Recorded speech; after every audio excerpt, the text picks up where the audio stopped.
It was a good response. It was good to see our guys come out with that type of energy and creating some havoc defensively. And then I really liked the way the ball was moving tonight. Even the shots necessarily where we may have overpassed 3 or 4 possessions, those are good habits for us to continue to build. The ball was moving, it was popping. Clearly, the guys were helping each other get good looks, better looks than settling for 1 or 2 pass possessions. So there's a lot of good things. And what I told them is that it's a privilege for us to get in our cars and hop on the plane and get into Philly at 4 a.m. after this win and go do this again tomorrow night. And that's the way we're going to approach it. No excuses. Erik, you shoot 42%. LeBron's 3 for 11, and the game's never really in doubt. I know you talked about the defense this morning, but how happy where it's at right now? What we continue to talk about is our identity, and this box score here shows that we got to our identity. Being disruptive defensively, we got out of our comfort zone to make them a little bit uncomfortable. We were able to force a lot of mistakes.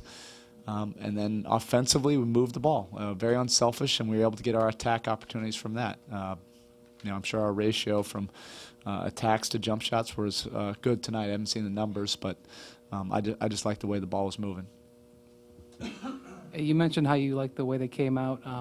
Possible letdown situation after the big game on Sunday, and it didn't seem like that was in their mindset at all coming out. Well, what I'm hoping we get away from is every game you can say is a letdown opportunity. We can come up with a myriad of excuses every single night, whatever it is. So now we're going on a 5-game road trip. I'm off the top of my head, I can come up with a handful of excuses for tomorrow and then for the next game. But it is a privilege for us to arrive in the middle of the night tomorrow and to be a part of this group and an opportunity to try to do it again without any excuses, and to continue to try to play to our identity, regardless of fatigue or anything else tomorrow night. But it was good to see the response. You've talked, and Chris Anderson has talked about when he started to get his legs, he'd start, being more active above the rim. I think we've seen that over the last couple of weeks. What have you seen? Yeah, not only his legs are getting more active, and some of those missed time plays you saw a few weeks ago, now he's connecting on those plays, but also the chemistry is getting a little bit better. Guys are understanding where he is, where he can catch the ball. He's got great instincts out of his pick and rolls to find the rim, and he's got very good hands. But in addition to that, all the other things that he does defensively, and a lot of those things are similar to Shane or Joel. They don't show up in the box score, but his ball pressure, he's big, he's active, he pursues everything. He's very disruptive, quick hands. So it's getting better. It's getting there. As you mentioned, the team played very aggressively from the outset, particularly LeBron. Is there a lot of motivational work going on to keep that intensity when the playoffs are already secure, or is it just... Well, no, we're trying to build these habits. And every game we play is an opportunity to build your habits, particularly now when you don't have a lot of practice time. You're trying to get better at what we do, and what we do is an active game. When we come out, and if we're not playing to that effort level, we can get tattooed because that's not our game, and teams can take it to us if we're on our heels.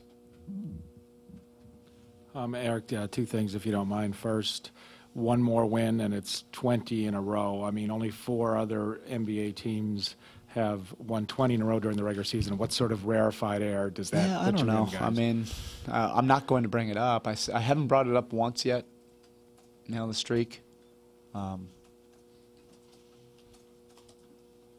So what I would like us to build is, that no-excuse attitude again tomorrow night, to come in and play a team that we've already played in the last 2 weeks, and we've handled them twice. So we've got to bring a clean slate mentality and try to earn that win again, tomorrow. If you want perspective from my standpoint, I don't think about it much, but if I were to think about it, I would think about the 15-win season. You know how awful it can be. And this is a privilege. We should all feel very grateful to be part of this group right now. While nothing is guaranteed, but we have an opportunity, like 6 or 7 other teams, to do something special.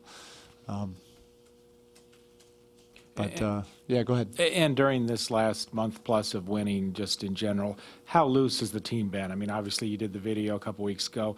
I mean, how loose, how much fun are these guys having in general? Well, winning makes it more fun. There's no question about it. What comes first? The camaraderie of winning or camaraderie? I don't see a lot of camaraderie on losing teams, and we've been part of both teams. You know, I don't even know if this team is having more fun than necessarily last year. That's just their personality.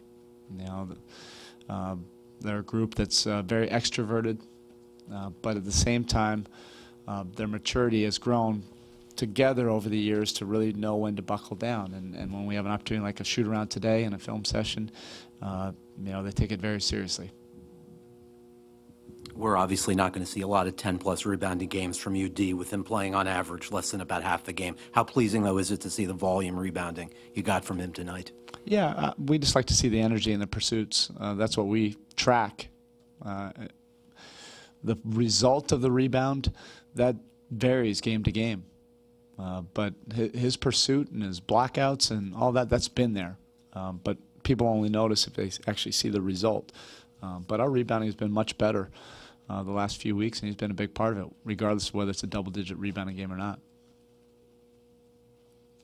Erik, I don't know if it's coincidental that you're not addressing the streak. It's a purpose behind that, you know, because players sort of follow the lead of their coach. I don't know. I mean, I don't know. I've never been in this situation before to even to address a streak or not, but I don't see how it helps us prepare for tomorrow. Is that the biggest reason you don't do it? We treat each game on its own, and that's the habit we've been trying to build, you know, all season long. That there's no excuses. Once you finish one game, you're on to the next one, and let's take this next challenge. It really isn't about the streak. It's not about the past. It's not about the big picture of the future. It's just about tomorrow night. Erik, you talk about the habits that you're trying to build before the end of the season. What on the list hasn't been checked off? Do I have to alert everybody? No, I mean, it sounds like an oversimplification, but we can't hammer it home on top of our heads enough of understanding, A, what our identity is. And that's like the biggest hurdle in this league. Understanding how you play, how you want to play, and then making that commitment to do that. It's not as if our identity changed when we were struggling during that stretch at the beginning of the year. We just didn't necessarily make that commitment. And the more often you do it, every single night, if that's what you bring, it's harder not to do it. And that just becomes a habit. And so that's what we're hoping for in the next few weeks, that becomes a game that's the only thing we know.